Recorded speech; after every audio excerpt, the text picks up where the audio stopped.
ఫ్రెండ్షిప్కి బాగా వాల్యూ ఇస్తారా?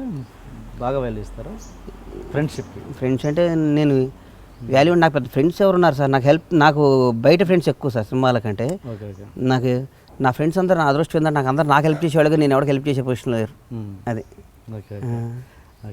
అండ్ మీరు ఆర్టిస్ట్గా చేస్తున్నప్పుడు నాకు తెలిసి రెగ్యులర్గా మీ బ్యాచ్ కమెడియన్ బ్యాచ్ ఎవరంటే వేణుమాధవ్, లేకపోతే తిరుపతి ప్రకాష్, లేకపోతే ఉత్తేజ్, ఇదే మీరు గణేష్ గారు.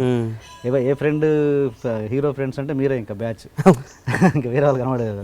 అలాంటి ఏంటంటే మీ రెగ్యులర్గా ఆ వేణుమాధవ్తో కావచ్చు, ఇంకొకరితో కావచ్చు, రెగ్యులర్గా మీ ఫ్రెండ్షిప్ ఏర్పడేది కదా. బట్ మీరు ప్రొడ్యూసర్ అయ్యాక వాళ్ళలో ఒక్కరు కూడా మీ సినిమాలో ఎప్పుడు కనబడలేదు, ఎందుకు? మంచి పాయింట్ అడిగారు సార్. అవకాశం రాలేదేమో. నిజంగానే నేను అనుకున్నాను తిరుపతి ప్రకాష్ అనేవాడికి వేషాలు ఇవ్వాలనుకునేది 2-3 సినిమాలు ట్రై చేశా. వేణుమాధవ్ ఆల్రెడీ బాగానే సెటిల్ అయిపోయాడు కదండి, తిరుపతి ప్రకాష్ అనేవాడికి లైఫ్ ఇవ్వాలరా వేషాలు ఇవ్వాలనుకునేది. కుదరలా. ఈసారి చేస్తా సార్ తప్పకుండా. నాకు అది ఒకటి ఉంది. ఈ ఉత్తేజ్ వాళ్ళంటే నాకు పెద్ద ఫ్రెండ్ ఏం కాదు, ఉత్తేజ్ వాళ్ళంతా నాకంటే సీనియర్స్ వాళ్ళు. కానీ తిరుపతి ప్రకాష్, వేణుమాధవ్ నేను బాగుండేవాళ్ళని.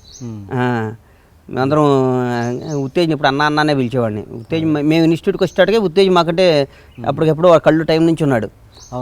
అప్పటి నుంచి ఉత్తేజ్ మాకంటే సెన్సిటివ్, కానీ అలా చేయాలి సార్, చేస్తాను నేను. Very good. ఈ విషయంలో నేను మీకు క్షమాపణ చెప్తున్నా మీ ద్వారా వాళ్ళకి కూడా. Hi, you are watching iDream Media. Please subscribe for more videos.